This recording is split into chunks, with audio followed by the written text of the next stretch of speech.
తెలంగాణలో 10 years fixed, దాని తర్వాత మాకు జాక్ పాట్ ఉంటుంది ఎట్లయినా కాంగ్రెస్కి, నేను చెప్తాను ముందు నుంచి. అయితే 5 years తర్వాత ఎట్లా నువ్వు పోతావు, నువ్వు ఎట్లా అక్కడ ఉంటలేవు. నేను ఈరోజు చూస్తే కూడా చాలా గ్లామర్గా అనిపించావు. అంటే నాకు తెలిసి నువ్వు విజయవాడకు పోతలేవు, ఎందుకంటే ఎండలు ఎక్కువ ఉన్నాయి అక్కడ.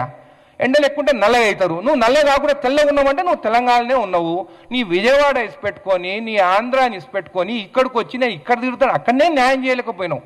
అసలు ఈ 2 సంవత్సరాలు అయింది కదా మీరు వచ్చి, ఈ 2 సంవత్సరాలలో నువ్వు హైదరాబాద్లో ఎన్ని రోజులు ఉన్నావు, నువ్వు డిప్యూటీ సీఎం అయినాక విజయవాడలో ఎన్ని రోజులు ఉన్నావు. అసలు మీ పార్టీ ఒక్కడు కూడా గెలవాలని చెప్పి సరేరా తెలిసింది కాబట్టి అయ్యో అంటే ఇప్పుడు సినిమా యాక్టర్ ఎట్టుంటారో చెప్తా. మూవీస్ వస్తాయి, ఒక మంచి ప్రొడ్యూసర్ ఉంటాడు, ఇంకొక పెద్ద ప్రొడ్యూసర్ ఉంటారు.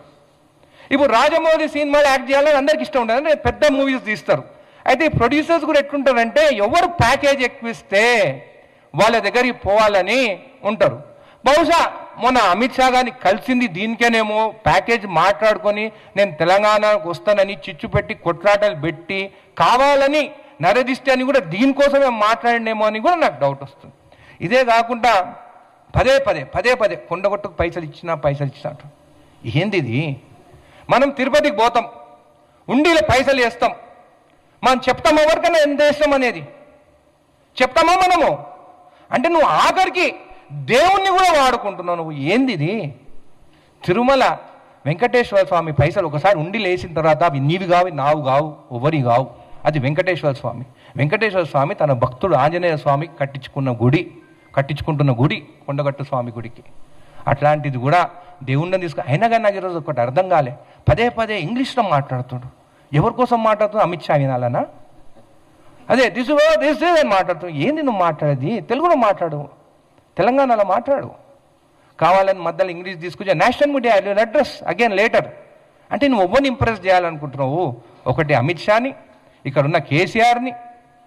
ఏంది నీ మనుషులను కూడా నేను నాలుక చేయడండి నా భూమి. నేను ఒకటి చెప్తున్నా, జనవాడ భూమి గురించి నాకంటే ఎక్కువ నీకు తెలియదు. అది మా మక్తా ఊరు.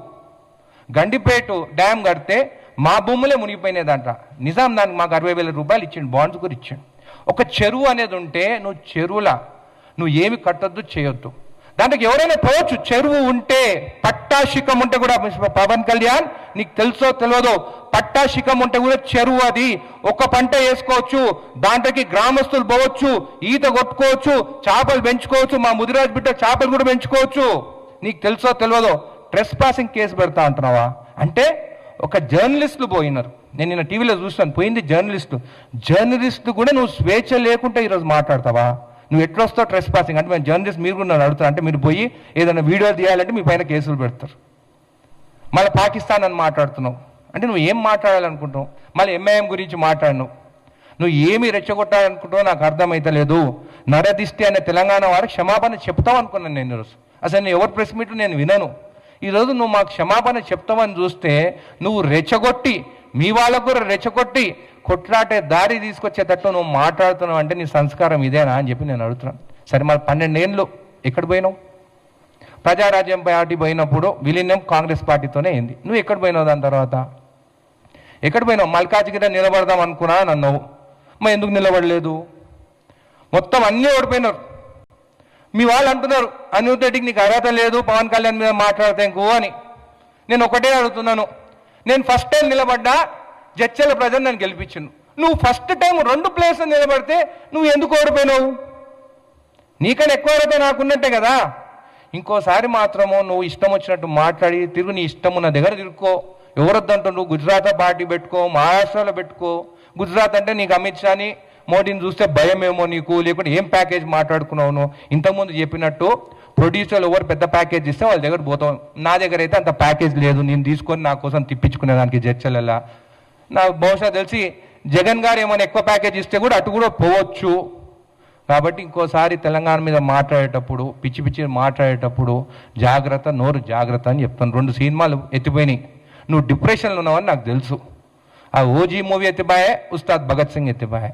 ఇంకో మూవీ వస్తే కూడా ఎత్తిపోతుందో మంచిగా ఉంటుంది. మేమందరం నీకు మూవీ హిట్ కావాలని అనుకుంటున్నాము. కానీ 2 మూవీలు ఫ్లాప్ అయిన దాని వల్ల డిప్రెషన్లా, అంటే ఎవరు డిప్రెషన్ ఉన్నా కానీ ఆ తెలంగాణ వాళ్ళు మేము సెంటిమెంట్ పీపుల్, ప్రేమతో చూస్తాం. ఆ ప్రేమ కోసం వచ్చినావేమో, ఆ ప్రేమ కోసం ఖచ్చితంగా చూస్తాము. నీకు ఏదైనా కానీ హైదరాబాద్ ఉండొచ్చు, ఎప్పటికీ ఉండొచ్చు. ఎందుకంటే ఇంకా నెక్స్ట్ దాంట్లో నీకు డిపాజిట్ వస్తుందో రాదో. అసలు ఆంధ్రప్రదేశ్ మీ సీట్లు మొత్తం గెలిపిస్తే ఈరోజు వాళ్ళని వదిలేసి నువ్వు ఇక్కడికి వచ్చి హైదరాబాద్లోనే ఉంటున్నావు. దాని గురించి మనం ఆలోచించు. మొన్న మోడీ గారు వస్తే ఎక్కడ కలిసిండా? నేను అమరావతిలో కలిసిండా, హైదరాబాద్లో కలిసిండా? హైదరాబాద్లో కలిసిండు. నేను ఏదంటే అది మాట్లాడి రెచ్చగొట్టి ఎంటుకలు ఎగరేసుకుంటా, నాకు అన్ని ఎంటుకలు లేవు అనుకొని ఇలాగ ఎగరేసేటట్టు నువ్వేమని మాట్లాడో మీది జాగిరా అని మాట్లాడతావా? అవును, తెలంగాణ మా జాగిరే. ఇక్కడ జాగిరాలు కానీ దొరల భూమి ఇందిరాగాంధీ గారు భూములు సీలింగ్ యాక్ట్ తీసుకొని పేదవాళ్ళకి ఇచ్చిండ్రు. మీరు ఏం చేస్తారా? మీరు ఎవరికైనా భూములను ఇచ్చినారా? ఇప్పుడు ఆంధ్రప్రదేశ్ ఉన్నారు కదా, పేదవాళ్ళకి ఏం చేస్తున్నారు? పేదవాళ్ళకి నిన్న ఒక ఫ్యాక్టరీకి ఎక్కడ పోతే ఒక అధికారి వాడు నిలబడితే కాళ్ళ మీద కాలు వేసుకుని ఆ అధికారితో will go to Singapore. Modi గారేమో బయట దేశాలు పోవద్దంటావు, నువ్వేమో విల్ గో టు సింగపూర్. అంటే గవర్నమెంట్ పైసలతోని నీ కొడుకును చూసుకునేదానికి ఇది ఒక ప్లానా? ఇంత చీప్ రాజకీయాలు మేము ఎక్కడ చూడలేదు. మా బ్రతుకు మేమేమో తెలంగాణలో మేము బ్రతుకుతున్నాం. ఏదో ప్యాకేజీల కోసమో ఏదో ఎంత మాట్లాడుకున్నావు రేటు నువ్వు తీసుకో. ఎందుకంటే నువ్వు రాజకీయాలకు వచ్చిన తర్వాతనే బాగుపడ్డావు. రాజకీయాలు రాకముందు నీ మూవీలన్నీ ఫ్లాప్ అయితే రోడ్డు మీదకి వచ్చినారని ప్రతి ఒక్కరు మాట్లాడుతున్నారు. నెలకి 50 కోట్ల ప్యాకేజ్ తీసుకుంటున్నారని కూడా బయట ప్రజలు మాట్లాడుతున్నారు. అది ఎంతవరకు నిజమో లేదు, రూమర్ ఉట్టిగానే రాదు. కాబట్టి మీ సినీ యాక్టర్సు అందరు కూడా నిన్ను చూసి నిజంగా బాధపడుతున్నారు. ఇంత చీప్గా నువ్వు మాట్లాడుతున్నావా అని చెప్పి తెలంగాణ వచ్చి దాచుకున్నదేమో తెలంగాణలో. అప్పుడు వైఎస్ జగన్ సీఎం ఉంటే భయపడి ఇక్కడ దాచుకున్నావు. నువ్వు చేసింది ఒకటే ఒక పని మంచిది. చంద్రబాబు నాయుడు గారు జైల్లో ఉంటే పోయి కలిసి వచ్చి అదే నీ టర్నింగ్ పాయింట్. లేకుంటే ఈసారి కూడా అన్నీ ఓడిపోతుండే నువ్వు. కాబట్టి మళ్ళీ నోరు జాగ్రత్తగా ఉండే. జనసేన వాళ్ళకు కూడా చెప్తున్నాను, మీరు ఇష్టం వచ్చినట్టు బట్టలు ఊరబిక్కి తంతం ఇంతమంత మాత్రం ఊరుకునే పరిస్థితి లేదు. మేము మంచిగా మాట్లాడుతున్నాము, తిరుక్కోండి, చేసుకోండి, అన్నీ నిలబడతారా నిలబడండి. బీఆర్ఎస్ బీజేపీతో ఎట్లా పొత్తు ఖాయమైపోయింది, ఆ ప్లాన్తోనే నువ్వు వచ్చినావు ఇక్కడికని ప్రతి ఒక్కరికి తెలుసు. వాళ్ళకేమో జనాలు వస్తలేవు వాళ్ళిద్దరికి. సో ఏం చేసిన ఒక సినిమా యాక్టర్గా నువ్వు వస్తే నేను చూసేదానికి జనాలు వస్తానని నేను పక్కకు పెట్టుకున్నారు. కాబట్టి ఆల్ ది బెస్ట్. కానీ నరదిష్టి అని నువ్వు తెలంగాణ ప్రజలను అన్నావు, మేము వదిలిపెట్టే ప్రసక్తినే లేదు. మా సెంటిమెంట్తో ఆడుకున్నాను, మా సెంటిమెంట్తో ఖచ్చితంగా నీకు బుద్ధి చెప్తాం.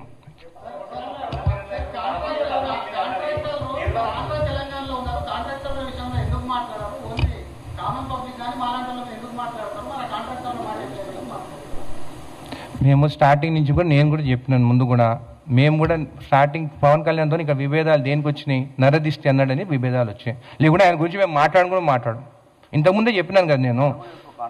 ఏమని చేసుకోమను, కాంటాక్ట్ ఆయన చేసుకోమను, వాళ్ళు సినిమాలు చేసుకుంటలేరా? నేను ఒక్కటే అడుగుతాను, నీకు అంత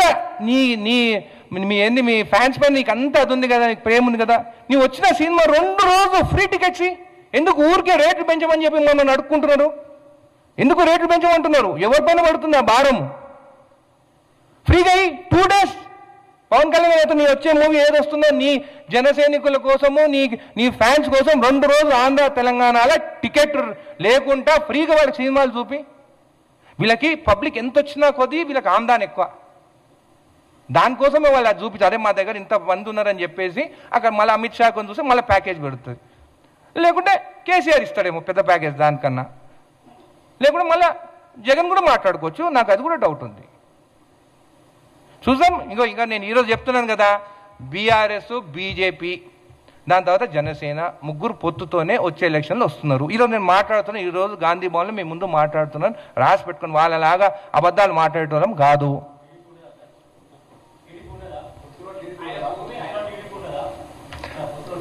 ఈరోజు అయితే నాకు ఆ 3 తెలుసు. అది కూడా నాకు తెలిసినప్పుడు అది కూడా మాట్లాడతా. ఈరోజు అయితే నాకు ఈ 3 తెలుసు.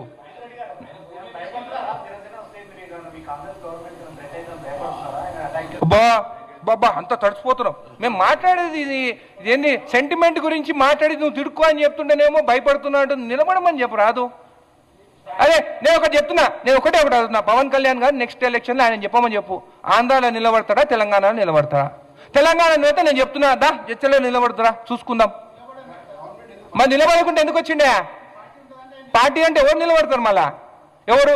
బట్టలు ఊరబిక్తాము, తంతము, చంపుతాము, గండు తీసుకొని షూట్ చేస్తాము, పొడుస్తాము, వాళ్ళకి ఇస్తారా టికెట్? చెప్పు. మళ్ళీ ఆయన నిలబడుకుంటే ఎవరి కోసం వచ్చిండు? బీజేపీ కోసం వచ్చిండా? బీఆర్ఎస్ కోసం వచ్చిండా? క్లారిటీ ఇవ్వాలి, రాజకీయంలో క్లారిటీ ఇవ్వాలి. నేను 10 ఏళ్ల కింద నేను ఎమ్మెల్యే అవుతా అని వచ్చిన క్లారిటీగా, అపోజిషన్ నిలబడ్డ క్లారిటీతో ఉన్నా. ఇష్టం వచ్చినట్టు ఆ పార్టీలు ఈ పార్టీలు పోయి పదవుల కోసం పోలేదు, ఆయన పోయిండు.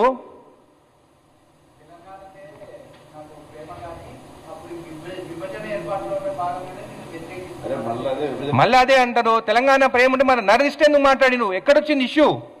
ఎక్కడొచ్చింది ఇష్యూ? నేను ఎక్కడ మాట్లాడినాను? నరదిష్టి వాళ్ళ కంటి చూపులతోనే చెట్లు చచ్చిపోయినా అన్నారు. ఇష్యూ అక్కడ. నిన్న కూడా ప్రెస్ మీట్ పెట్టినప్పుడు నేను ఏమని చెప్పినాను? రండి తిరగండి, ఎవరు వద్దంటలేరు. నువ్వు గుజరాత్లో కూడా పెట్టా పార్టీ, ఎవరు వద్దంటుంది నిన్ను? నేషనల్ పార్టీ అని అన్నారు. ఓ మిస్టర్ రాహుల్ గాంధీ, ప్రియాంక గాంధీ అని మాట ఈయనకు అర్హత ఉందా వాళ్ళ ముందు పేరు తీసుకునేదానికి? వాళ్ళ కుటుంబం ఏంది, ఈయనదేంది? ఇందిరాగాంధీ గారు ఈరోజు పేదలకి భూములు ఇచ్చుంటే ఉంటుండేనా భూములు పేదలకి? ఆమె లేకుండా ఉంటే?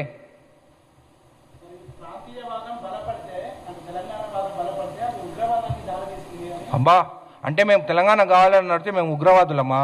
మేము టెర్రరిస్టులమా? మా ప్రాంతం మాకు కావాలని అడుగుని తప్ప. మేము ప్రేమతో పడతాము, డబ్బులకు పడం మేము. ఒకవేళ నిజంగానే పైసలకు అమ్ముడు పోయి ఉంటే తెలంగాణ రాకపోతుండే. ఈ లీడర్లు అందరూ అమ్ముడు పోతుండే. అమ్ముడు పోయినరా? ఎవ్వరు అమ్ముడు పోలే. ఆ రోజు తెలంగాణ కోసం అందరు నిలబడ్డారు.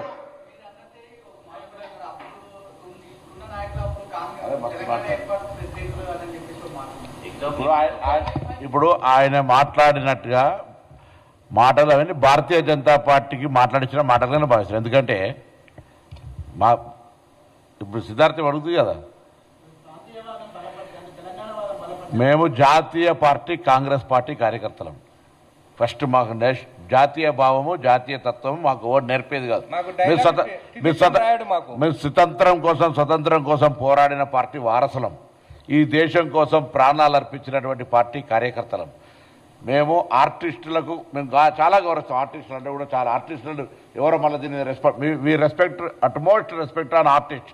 బట్ ఇట్లా పూర్తిగా పొలిటికల్గా పేమెంట్ తీసుకొని ఆర్టిస్ట్ మాట్లాడడంలో వాల్యూ. తర్వాత మీరు అంటారు తెలంగాణ వేర్పాటువాదము అనేటువంటి మాట అంటున్నామంటే నీ యొక్క అక్కసు బయటపడతా ఉంది. నిజంగా మళ్ళీ చెప్తాను, ఎస్, ఇది తెలంగాణ 4 కోట్ల ప్రజల జాగిరే. 4 కోట్ల తెలంగాణ ప్రజల అయ్యే జాగిరే, నీ అయ్యే జాగిరి కాదు. నేను ఇంకొకటి అడుగుతాను, జనసేనల గురించి కూడా అడుగుతాను నేను. ఈయన ఆంధ్ర పార్టీ పెట్టి పాపం చాలా మంది తిన్నారు. మళ్ళీ ఎమ్మెల్సీ వీళ్ళు అన్నకి ఎందుకు ఇప్పించుకుండు? అన్నకి? ఆయన వెనక తిరిగి పని చేసేటోళ్ళకి ఇప్పించుకోవచ్చు కదా. నాగబాబుకి ఎందుకు ఇప్పించుకుండు? డిఫరెన్స్ లేకపోతే శంకర్ గౌడ్కి ఇవ్వనుండే, ఇవ్వచ్చు కదా. ఎందుకు ఇవ్వలేదు? ఆలోచించండి. ఆయన ఓన్లీ ఫ్యామిలీ ఒక రౌండ్ చేసుకుని ఉన్నాడు. ఆయన మేనల్లుళ్ళు ఆయన అని చెప్పేసి